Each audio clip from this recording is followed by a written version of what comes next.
بسم اللہ الرحمن الرحیم۔ پاکستان کے زیر انتظام کشمیر کی تیسری جماعت کی طالبہ جس نے ریپ کے بعد اپنے ہی بھائی کی بیٹی کو جنم دیا، حمیرہ کنول BBC-Urdu.com میں کام کرتی ہیں، جنہوں نے 5 اپریل 2023 کو یہ ڈاکومنٹری بنائی۔ انہی کی زبانی انتباہ۔ اس تحریر کے کچھ حصے جیسے قارئین کے لیے پریشان کن ہو سکتے ہیں۔ پاکستان کے زیر انتظام کشمیر کے ایک نجی ہسپتال کے لیبر روم میں رات 2 بجے نارمل ڈلیوری کا ایک کیس لایا گیا، لیکن اس کیس کو ڈیل کرنے کے ساتھ ساتھ وہاں موجود ڈاکٹرز کو ہسپتال میں پولیس کو بلانا پڑا، کیونکہ بچے کو جنم دینے والی خود ایک بچی تھی اور جسمانی تبدیلی سے بے خبر تھی۔ متاثرہ بچی کو طبی امداد فراہم کرنے والے عملے نے BBC کو بتایا کہ شام 7 بجے کے بعد اس بچی کو اس کی والدہ ہسپتال کی ایمرجنسی میں لائیں۔ بچی پیٹ میں درد کی شکایت کر رہی تھی۔ ڈیوٹی پر موجود ڈاکٹرز نے معائنہ کیا تو معلوم ہوا کہ وہ حمل سے ہے اور کسی بھی وقت اس کے ہاں بچے کی پیدائش ہو سکتی ہے۔ طبی عملے نے بتایا کہ اہل خانہ نے جب یہ کہا کہ لڑکی نہ صرف کم عمر ہے بلکہ غیر شادی شدہ بھی ہے، تو موقع پر موجود جونیئر ڈاکٹرز نے سینئر ڈاکٹرز کو اطلاع دی اور یہ کیس پولیس میں رپورٹ کرنے کا فیصلہ ہوا، مگر پولیس کی آمد سے قبل ہی اس نوعمر بچی کی ڈلیوری ہو گئی۔ اس معاملے میں پولیس کی ابتدائی رپورٹ اور مقدمے میں اب تک کی جانے والی تفتیش کے مطابق متاثرہ بچی کا یہی الزام ہے کہ مبینہ طور پر پہلے اس کے بھائی اور پھر والد نے گزشتہ 9 ماہ کے دوران اس کا ساتھ کئی مرتبہ ریپ کیا۔ متاثرہ بچی نے بیان میں پولیس کو بتایا ہے کہ اسے والد نے ڈرایا تھا اور خاموش رہنے کو کہا تھا۔ اس کیس کی FIR کے مطابق بچی کی عمر 14 برس ہے۔ اس کیس کی تفتیشی ٹیم کے سربراہ نے BBC کو بتایا کہ ہسپتال سے کال موصول ہوئی تو ڈیوٹی پر موجود پولیس اہلکار ہسپتال پہنچا۔ وہاں بچی کی والدہ کے علاوہ والد اور عزیز بھی پہنچ چکے تھے۔ ان کے مطابق متاثرہ بچی کے والد اور بھائی کو گرفتار کر لیا گیا تھا اور جسمانی ریمانڈ مکمل ہونے کے بعد اب جوڈیشل ریمانڈ پر جیل میں ہیں۔ پولیس کو دیے گئے بیانات اور تفتیش میں انہوں نے بچی کے ساتھ ریپ کرنے کا اقرار کیا۔ واقعے کی FIR جو پولیس کی ہی مدعیت میں درج کی گئی تھی کو پڑھنے سے لے کر پاکستان کے زیر انتظام کشمیر کے متعلقہ پولیس اسٹیشن میں پہنچنے تک میرے ذہن میں یہی سوالات گردش کر رہے تھے کہ گھر اور اسکول میں سب اس معاملے سے کیسے اور کیوں کر بے خبر رہے، یہاں تک کہ نوبت ڈلیوری تک پہنچ گئی۔ غلطی ہو گئی۔ متاثرہ بچی کے بھائی اور والد کا بیان شہر سے دور اس گاؤں کے بہت ہی مشکل گزار راستے پر ہم یہ سوچنے پر مجبور ہوئے کہ متاثرہ بچی ڈلیوری کے بعد ان پہاڑیوں پر کیسے چڑھی اور اتری ہوگی۔ میں پاکستان کے زیر انتظام کشمیر کے اس علاقے میں پہنچی تو خواتین کی تعلیم اور حقوق سے آگاہی کے بینرز سڑکوں پر دکھائی دیے۔ پولیس اسٹیشن جہاں اس واقعے کی FIR درج ہوئی تھی، وہاں موجود تفتیشی حکام نے دعویٰ کیا کہ متاثرہ بچی نے ماں کو والد کے رویے سے آگاہ کیا تھا اور اس پر والدہ اور والد کا جھگڑا بھی ہوا تھا اور ماں نے خودکشی کی دھمکی بھی دی تھی۔ پولیس ایک بار پھر ملزمان کا ریمانڈ لینے کے لیے عدالت گئی تھی۔ اس روز میں نے ہاتھ میں ہتھکڑی بندھے متاثرہ بچی کے والد کو بھی دیکھا، جس نے پولیس کو دیے گئے ابتدائی بیان میں اعتراف کیا کہ اس نے اپنی ہی بیٹی کا ریپ کیا۔ ان کا کہنا تھا کہ مجھ سے غلطی ہو گئی، اور یہی بات متاثرہ بچی کے بھائی نے بھی پولیس کو دیے گئے بیانات میں کہی۔ وہ معصوم اور کم گو تھی، روز میرے سامنے سے گزر کر اسکول جاتی تھی۔ اگلی صبح میرا رخ اس گنجان آباد علاقے کے بیچوں بیچ اس گھر کی جانب تھا جہاں متاثرہ بچی کے ساتھ مبینہ طور پر یہ سلوک کیا گیا۔ قدرے تنگ گلیوں میں موجود اس کشادہ گھر میں 1 سے زائد خاندان آباد ہیں۔ گھر کی دوسری منزل پر ملزم اپنی بیوی اور 9 بچوں کے ہمراہ گزشتہ تقریباً 1 سال سے کرائے پر رہ رہے تھے۔ یہاں میری ملاقات مالک مکان اور ان کے بیٹے سے ہوئی۔ گھر کی بزرگ مالکن برآمدے میں جھاڑو لگا رہی تھیں، جسے چھوڑ کر وہ میرے پاس آئیں اور اوپر چڑھتی سیڑھیوں کی جانب اشارہ کرتے ہوئے مجھے کہا، میں نے کتنی عمر گزار دی، وہ معصوم اور کم گو بچی تھی۔ وہ روز میرے سامنے سے گزر کر اسکول جاتی تھی، لیکن میرا ذہن اس کی جسمانی تبدیلی کے باوجود اس جانب نہیں گیا کہ اس کے ساتھ کچھ انہونی ہو چکی ہے۔ وہ کہنے لگی، جب بچی کی طبیعت خراب ہوئی تو میری بہو کو اس کی والدہ نے کہا کہ اسے اپینڈکس کا درد ہے، میرے ساتھ ہسپتال چلیں۔ وہ ہسپتال تک ساتھ گئیں اور کچھ دیر بعد واپس لوٹ آئی۔ سیڑھیوں سے اوپر 3 کمروں پر مشتمل بنے مکان میں اب کوئی نہیں رہتا ہے۔ پولیس کو واقعہ رپورٹ ہوتے ہی مالک مکان نے یہ گھر فوری طور پر خالی کروا لیا تھا۔ گھر کے 3 کمروں میں سے چھوٹا کمرہ کپڑے سینے کے لیے استعمال میں لایا جاتا تھا، یہاں بچوں کے لیے الگ مخصوص تھا، مگر گھر کے ماکین راتوں رات کہاں گئے؟ علاقے کے لوگ یہ بتانے اور اس واقعے پر بات کرنے سے گریزاں دکھائی دیے۔ دل میں یہ خیال تو آتا تھا لیکن زبان پر نہیں لا سکتی تھی۔ مالک مکان نے اپنے کریانے کی دکان کا شٹر گھرایا اور کہا کہ وہ بچی تو روز اسکول جاتی تھی، ہمیں نہیں معلوم اس کے ساتھ یہ سب ہوتا رہا۔ وہ اسکول جاتے آتے میری دکان سے چیز بھی لیتی تھی۔ یہ کہتے ہوئے وہ مجھے 2 گھر چھوڑ کر گلی کے نکڑ پر موجود سکول کے دروازے تک لے گئے۔ یہ ایک چھوٹا لیکن بہت ہی صاف ستھرا سکول تھا۔ دیواروں پر بچوں کی توجہ کے لیے کارٹون اور چارٹس دکھائی دے رہے تھے۔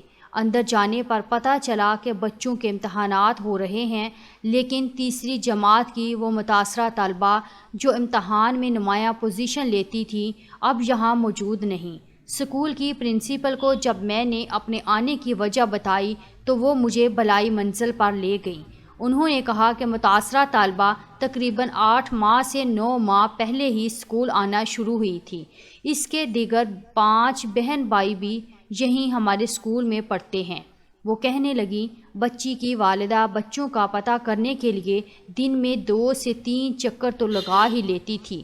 اسکول کی پرنسپل نے مجھے حاضری رجسٹر دکھاتے ہوئے افسردہ لہجے میں بتایا، وہ بچی خاموش طبع اور نہایت لائق تھی، ہم تو دوسرے بچوں کو اس کی مثال دیتے تھے، کام میں بہت اچھی تھی، کبھی اس نے شکایت کا موقع نہیں دیا۔ بچی کی کلاس ٹیچر نے بتایا کہ وہ زیادہ تر اپنی سیٹ پر ہی بیٹھنا پسند کرتی تھی۔ وہ عمر میں دیگر بچوں سے کچھ بڑی تھی، لیکن اکثر بچوں کے والدین انہیں دیر سے اسکول داخل کرواتے ہیں، تو یہ یہاں کوئی عجیب بات نہیں۔ ٹیچرز کا کہنا تھا کہ متاثرہ طلبہ کبھی کبھار اسکول سے چھٹی کرتی تھی، لیکن ہم تو خود مائیں ہیں، ہمیں کبھی محسوس نہیں ہو سکا کہ وہ کسی حادثے کا شکار ہو چکی ہے۔ اس کی خاموشی کی وجہ یہ ہو سکتی ہے، ہم سوچ نہیں سکتے تھے، لیکن ٹیچرز یہ تسلیم کرتی ہیں کہ اسکول میں بچیوں کو ماہواری ہو جاتی ہے تو ہم ان کے یونیفارم پر بھی نظر رکھتے ہیں اور مدد کرتے ہیں، اور اس بچی کے بارے میں ہم سمجھ رہے تھے کہ شاید وہ بھی اب بڑی ہو رہی ہے اور اس میں جسمانی تبدیلیاں آ رہی ہیں۔ ہم نے بچی سے کہا بھی کہ اب پیپرز کے بعد آپ نے نیا یونیفارم بنوانا ہے، لیکن تیسری جماعت کی بچی کسی ایسے مسئلے سے دوچار ہے، یہ ہمارے گمان میں نہیں تھا۔ قریب ہی کام کرتی آیا نے کہا، میرے دل میں یہ خیال تو آتا تھا، لیکن میں یہ زبان پر نہیں لا سکتی تھی، کیونکہ اتنی چھوٹی بچی کے لیے ایسا کہنا اور سوچنا بھی مجھے غلط لگ رہا تھا۔ پولیس حکام کے مطابق بچی کا DNA ریپ کا شکار ہونے والی بچی کے بھائی سے میچ ہوا۔ بچی دہشت زدہ اور صدمے کی حالت میں تھی۔ اس واقعے کے بارے میں علاقے میں جس شخص سے بھی بات کی، اس نے کہا کہ یہاں ایسا کبھی کوئی واقعہ نہیں ہوا، یہاں تو ریپ کے واقعات نہ ہونے کے برابر ہیں۔ متاثرہ بچی کے اسکول اور گھر جاتے اور واپسی پر میری کچھ خواتین سے ملاقات ہوئی۔ کریانے کی دکان چلانے والی ایک خاتون بات کرتے ہی رونے لگی اور کہا کہ مجھے فالج ہے، میرا بیٹا میرے کمرے میں بستر لگا کر سوتا تھا، لیکن جب سے یہ بات سنی ہے میں نے اسے کہا کہ وہ کمرے میں مت سوئے، مجھے خوف آتا ہے، یہ سب کیا ہو رہا ہے۔ لیکن ان بہت سے لوگوں میں سے اکثر اس امید کا اظہار کر رہے ہیں کہ شاید ڈاکٹر کی رپورٹ کا رزلٹ اس سے مختلف ہو جو پولیس کہہ رہی ہے، اور والد یا بھائی نے نہیں بلکہ کسی اور نے بچی کے ساتھ ایسا کیا ہو۔ دوسری جانب پولیس کا کہنا ہے کہ بچی کا بیان کسی بھی نتیجے کے باوجود نظر انداز نہیں کیا جا سکتا کہ والد اور بھائی نے اس کے ساتھ مبینہ طور پر ریپ کیا ہے۔ متاثرہ بچی اب ہسپتال سے ڈسچارج ہو چکی ہے۔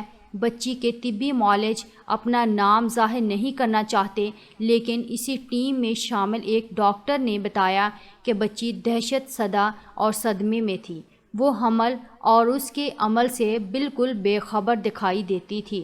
اس کا کیس چونکہ نارمل تھا، لہٰذا اسے 24 گھنٹوں میں ڈسچارج کر دیا گیا تھا، لیکن پھر ایک روز کے بعد پولیس کی جانب سے بچی اور نومولودہ کے لیے دوبارہ ہسپتال سے رابطہ کیا گیا اور انہیں زیر نگہداشت رکھنے کا کہا گیا اور اسے پھر مزید 4 روز کے لیے اسپتال میں رکھا گیا۔ کیا اسپتال میں ایسے نفسیاتی سطح پر کوئی مدد فراہم کی گئی؟ اس سوال کا جواب نفی میں ملا اور کہا گیا کہ اس پورے عرصے میں وہ کبھی نارمل نہیں لگی، بلکہ صدمے کی کیفیت میں ہی رہی اور اسی حالت میں اسے اور نومولود کو ڈسچارج کر دیا گیا۔ پولیس نے بتایا کہ نومولود کو ایک ٹرسٹ کے حوالے کر دیا گیا ہے، جبکہ بچی کو اس کی والدہ یہاں سے دور گاؤں لے گئی ہیں۔ بچی کی والدہ سے ملنے کے لیے میں نے شہر سے کچھ گھنٹوں کی دوری پر موجود گاؤں جانے کا فیصلہ کیا۔ اسکول سے واپس آ کر جب بچی نے ماں سے کہا پیٹ میں شدید درد ہے، شہر سے دور اس گاؤں کے بہت ہی مشکل گزار راستے پر لکڑی کی چھڑی کے سہارے اوپر چڑھنا پڑتا ہے۔ گاؤں کے راستے میں ملنے والی خواتین اور نوجوان لڑکیوں نے اس واقعے پر پریشانی اور بے یقینی کا اظہار کیا۔ ایک لڑکی نے مجھے متاثرہ بچی کے گھر کے راستے کی جانب رہنمائی کرتے ہوئے کہا، آپ اس واقعے کے سلسلے میں آئی ہیں نا؟ ہم بہت پریشان ہیں کہ یہ کیا ہوا اور ایسے حالات میں کیسے زندگی گزرے گی۔ میں پولیس کی جانب سے نشاندہی کیے گئے اس گھر پہنچی۔ ٹین کی چھتوں سے بنے اس گھر کا کچا فرش اور بکھرا سامان دیکھ کر ایسے لگا کہ مکین عجلت میں گھر چھوڑ کر جا چکے ہیں۔ گھر کا دروازہ کھلا تھا، جہاں سامنے موجود ایک شخص نے میرے سلام کا جواب دیا۔ میں نے متاثرہ بچی کی والدہ سے ملنے کی درخواست کی تو انہوں نے کہا وہ تو یہاں سے جا چکی ہیں، مگر کہاں اور کیسے، کیونکہ پولیس کے مطابق تو یہی ان کی رہائش ہے۔ بچی کے عزیز نے کہا کہ یہاں مشکل تھی، خاندان والے اس واقعے پر ناراض ہو چکے ہیں اور کچھ بھی ہو سکتا ہے۔ وہ کہنے لگے کہ اس صورتحال میں مجھے خطرہ محسوس ہوا اور اس لیے مجھے بچی اور اس کی ماں اور بہن بھائیوں کو یہاں سے دوسری جگہ منتقل کرنا پڑا۔ اپنی لاٹھی کے سہارے چارپائی سے اٹھتے ہوئے انہوں نے سامنے لگے پردے کی جانب اشارہ کرتے ہوئے مجھے کہا کہ آپ دیکھ رہی ہیں، لوگوں کے خوف سے ہم نے یہاں بچی کے لیے عارضی واش روم بنایا ہے۔ وہ گھر کے بیرونی جانب بنے واش روم کی جانب اشارہ کر کے کہنے لگے، لیٹرین یہ ہے، لیکن ہم بچی کو اس پکے واش روم میں نہیں جانے دے سکتے کہ رات کو کوئی آ نہ جائے۔ یہاں گاؤں میں اس کا سگا ماموں ہے جو اس کی ماں سے اس واقعے کے بعد قطع تعلق کر چکا ہے۔ اس عارضی واش روم کے سامنے موجود کمرے میں فرش پر بستر، گدے اور سامان بکھرا پڑا تھا۔ متاثرہ بچی کے یہ عزیز بچی اور اس کی والدہ کے ہمراہ ہسپتال میں بھی موجود تھے۔ انہوں نے مجھے کہا کہ بچی اور اس کی والدہ کو یہاں سے آگے منتقل کر دیا گیا ہے۔ میں نے ان سے پوچھا کہ بچی کو آپ کیسے لے کر گئے یہاں سے؟ اس سوال کا جواب نہایت تکلیف دہ تھا کہ بچی کئی گھنٹے پیدل چل کر دوسرے گاؤں گئی، پھر آدھے گھنٹے تک پہاڑ پر بنی سڑک پر سفر کے بعد میں پہاڑ کی چھوٹی چھوٹی پگ ڈنڈیوں سے گزر کر متاثرہ بچی کے عزیز کے ہمراہ چل کر دوسرے گاؤں پہنچے۔ ٹین کی چھت سے بنے ایک چھوٹے سے کمرے کے باہر مجھے متاثرہ بچی کی والدہ اور خالہ ملیں۔ بچی کی والدہ کے چہرے پر پریشانی اور آنکھوں میں آنسو تھے۔ یہ گھر ایک ہی کمرے پر مشتمل تھا۔ اسی کمرے میں متاثرہ بچی اور اس کے دیگر 7 بہن بھائیوں کو رکھا گیا تھا۔ مجھے بچوں سے نہیں، ان کی والدہ سے ملنا تھا، لیکن سامنے چارپائی پر بیٹھی متاثرہ بچی اور ارد گرد اس کے بہن بھائیوں کی آنکھوں میں موجود سوال، حیرت، اضطراب اور جھجک دکھائی دے رہی تھی۔ متاثرہ بچی کو چند لمحے دیکھ کر ہی یہ اندازہ ہو گیا کہ وہ اب تک صدمے کی کیفیت میں ہے۔ اس چھوٹے سے کمرے میں ایک چولہے، بوسیدہ بستروں اور اس کنبے کے لیے ناکافی برتنوں کے سوا کچھ نہ تھا۔ یہاں واش روم تھا، نہ ہی پانی کی سپلائی۔ میں نے فوراً ہی کمرے سے نکل کر بچی کی والدہ سے پوچھا، کیا ہم یہاں سے کچھ دور بیٹھ سکتے ہیں؟ باہر پڑی چارپائی کے کنارے پر بیٹھتے ہوئے انہوں نے مجھے واقعے کے بارے میں بتانا شروع کر دیا۔ اب دیدہ لہجے کے ساتھ وہ مجھے بتانے لگیں، اس روز بچی اسکول سے آئی، شام 7 بجے کے قریب اس نے مجھے کہا، امی میرے پیٹ میں بہت شدید درد ہو رہا ہے۔ اس کے پاؤں سوج چکے تھے، وہ بار بار اپنی شلوار بدل رہی تھی۔ مجھے کچھ سمجھ نہیں آیا۔ میں نے نیچے مالک مکان کی بہو کو ساتھ لیا اور اسے رکشے میں بٹھا کر ہسپتال لے گئی۔ میرے ساتھ بچے بھی تھے۔ میں اپنی بیٹی کو ایمرجنسی میں لے کر گئی، پھر شوہر سے رابطہ ہوا اور وہ بھی وہیں آ گئے۔ متاثرہ بچی کی والدہ یہ بھی دعویٰ کرتی ہیں کہ مبینہ ملزم بچی کا والد اور کزن ہیں، لیکن ان کا بیٹا بے قصور ہے۔ میں نے ان سے پوچھا کہ پولیس کو دیے گئے بیان میں تو ان کی بیٹی نے بتایا ہے کہ اس نے آپ کو والد کے رویے کے بارے میں بتایا تھا اور آپ کی اپنے شوہر سے لڑائی ہوئی تھی اور آپ نے خودکشی کی دھمکی دی تھی، تو انہوں نے اس دعوے کو مسترد کیا اور کہا کہ وہ اس سے لاعلم تھی کہ بچی کے ساتھ یہ سب ہو رہا تھا۔ وہ کہتی ہیں کہ اگر یہ مجھے بتاتی تو میں کچھ کرتی۔ اس نے مجھے کبھی کچھ نہیں بتایا، یہ تو اسکول جاتی تھی اور واپس آ کر بائک سے سلائی کا کام سیکھتی تھی۔ وہ کہنے لگی، میں نے اسپتال میں اسے مارا بھی کہ تم نے مجھے کیوں نہیں بتایا تاکہ میں بروقت کچھ کرتی۔ وہ کہنے لگی، میرا اور میرے بچوں کا کیا ہوگا، ہم کہاں جائیں گے؟ مجھے نہیں معلوم تھا کہ میرا شوہر میری غیر موجودگی میں یہ سب کر رہا ہے۔ میں کبھی خاندان میں کسی کے مرنے پر ہی جاتی ہوں، شادی اور خوشی کے موقع پر میں کبھی بھی نہیں جاتی، کیونکہ میرے چھوٹے چھوٹے بچے ہیں۔ اتنے میں بچی کی خالہ وہیں آئیں اور سامنے موجود ٹین کے اس واحد کمرے کی جانب اشارہ کر کے روتے ہوئے مجھے کہنے لگی، تم یوں سمجھو کہ جیسے ہم ایک قبر میں بیٹھے ہوئے ہیں، سب خاندان ہم سے کٹ گیا۔ میں نے مڑ کر سامنے موجود کمرے کو دیکھا۔ بارش اور شدید دھوپ میں ٹین کی دیواروں کے سوراخ یہاں رہنے پر مجبور اس خاندان کو محفوظ رکھنے میں مدد نہیں کر سکتے تھے۔ میرے پاس اس خاندان کو تسلی دینے کے لیے کوئی الفاظ نہیں تھے۔ میں نے ان سے پوچھا، کیا آپ سے کسی ادارے نے رابطہ کیا ہے؟ تو ان کا جواب تھا کہ گھر کے اندر یہ ہوا تو بتائیں، ہم اب کس پر اعتبار کریں؟ نوزائیدہ بچی کا ڈی این اے، ریپ سے متاثرہ بچی کے بائی سے میچ، بچی کی نارمل ڈیلیوری سے اس کی نوزائیدہ بیٹی کی پیدائش ہوئی تھی۔ اس گاؤں سے دور، اس واقعے سے بے خبر نومولود بچی اب ایک ٹرسٹ کے پاس ہے۔ میں جب اس سے ملی تو وہ ایک کمرے کے کونے میں آسمانی رنگ کے بستر پر گہری نیند میں تھی۔ یہاں اس کی نگہداشت ایک خاتون کر رہی ہیں۔ اس ادارے کے منتظم نے مجھے بتایا کہ میرے پاس 4 مزید ایسے بچے ہیں جنہیں خاندان والے چھوڑ چکے ہیں۔ اس واقعے کو گزرے 4 ہفتے بیت گئے ہیں، لیکن ڈی این اے رپورٹ مرتب کرنے میں معمول سے زیادہ وقت لگا۔ پولیس حکام کے مطابق بچی کا ڈی این اے ریپ کا شکار ہونے والی بچی کے بائی سے میچ ہوا اور وہ اس کا جینیاتی والد ہے۔ پولیس اب مزید 3 روزہ جسمانی ریمانڈ پر عدالت سے ملزمان کی حوالگی کی درخواست کرے گی، اور جو اس وقت جوڈیشل ریمانڈ پر ہیں۔ تفتیشی حکام کا کہنا ہے کہ ڈی این اے رپورٹ کا انتظار تھا، اب ملزمان سے بیانات لیے جائیں گے اور متاثرہ بچی اور اس کی والدہ سے بھی بیان لیا جائے گا۔ ڈی این اے ٹرسٹ سے منسلک عملے کے ایک اہلکار نے نام ظاہر نہ کرنے کی شرط پر مجھے بتایا کہ میرے کیریئر میں یہ پہلا موقع ہے کہ میں اس نوعیت کا ڈی این اے کر رہا ہوں، اور چونکہ اس میں والد یا بائی پر الزام تھا اور سارے اشارے بھی گھر کے اندر ہی جا رہے تھے، اس لیے کسی بھی غلطی سے بچنے کے لیے ہمیں مزید وقت درکار تھا تاکہ مختلف پہلوؤں سے جائزہ لیا جا سکے۔ انہوں نے بتایا کہ ڈی این اے رپورٹ میں نومولود کی ولادت کا سبب متاثرہ بچی کا بائی ہے۔ دوسری جانب متاثرہ بچی والد اور بائی دونوں پر الزام عائد کرتی ہے۔